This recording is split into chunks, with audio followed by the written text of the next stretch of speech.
Hello mga kapaps! Welcome back po sa ating YouTube channel mga kapaps. Ang pag-uusapan natin ngayon mga kapaps kung paano nga ba tayo kikita dito sa ating TikTok account mga kapaps. Simple lang po ang gagawin mo mga kapaps. Mag-affiliate ka lang, magbenta ka lang mga product mga kapaps. Dapat unang-una ang gagawin mo, may store ka na sa TikTok mga kapaps. Yung may store ka na tapos mag-add ka na lang ng mga product para kikita ka.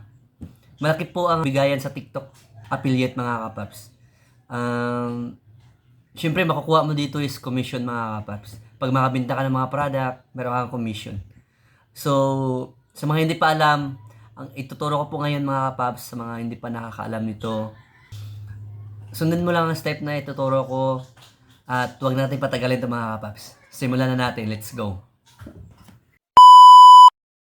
Unang-una mga kapaps, open muna natin yung TikTok account natin.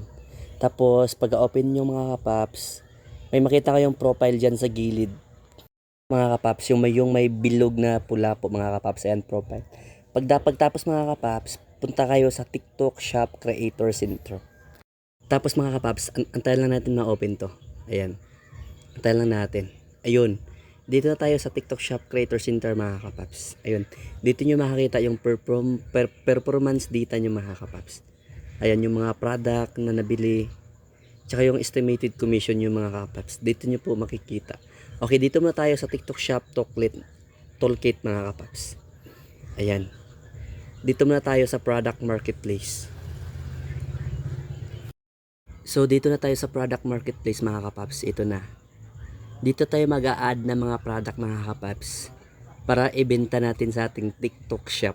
Ayan po. May mga maka-earn yan. Ayan. Tulad nito mga kapaps, yung t-shirt na yan.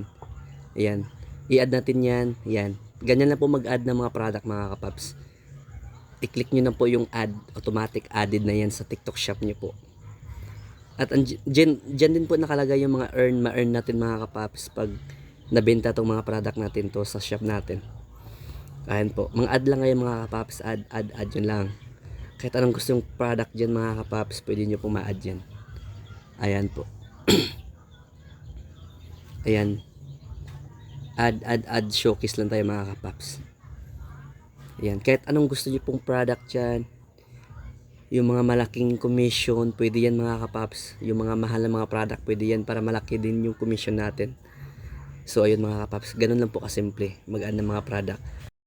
Dito na naman tayo sa earnings mga kapaps. Dito natin makikita yung commission natin, kung magkano yung commission natin mga kapaps. Ayan po, click nyo lang po yan yung earnings mga kapaps.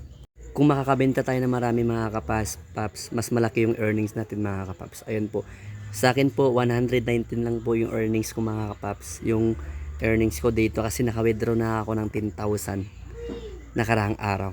So, ito na lang po yung balance na natira ko mga kapaps.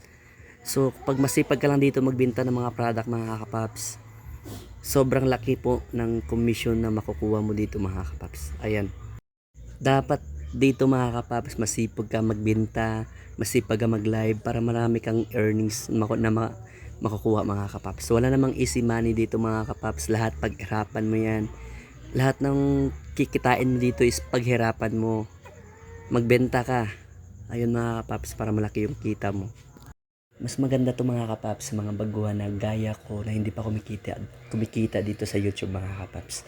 Ito po magandang sideline po ito. Kahit hindi ka po monetize dito sa TikTok, ay pwede ka pong kumita dito sa TikTok account mga kapaps. Basta po sundin nyo lang yung steps na tinuro ko dito mga kapaps. So ayun po, good luck na lang po sa atin mga kapaps. So ayun mga kapaps, sana nasundan nyo po yung step by step na itinuro ko dito mga kapaps. Para lang po ito sa mga baguhan na gaya ko mga kapaps na gustong kumita sa TikTok kahit hindi pa monetize mga kapaps. So ayun po. Kung nagustuhan mo ang video na ito mga kapaps, paki-like, share, and subscribe na rin. At paki-hit na rin na notification bell mga kapaps para lagi kang updated sa mga susunod kong tutorial video na gagawin.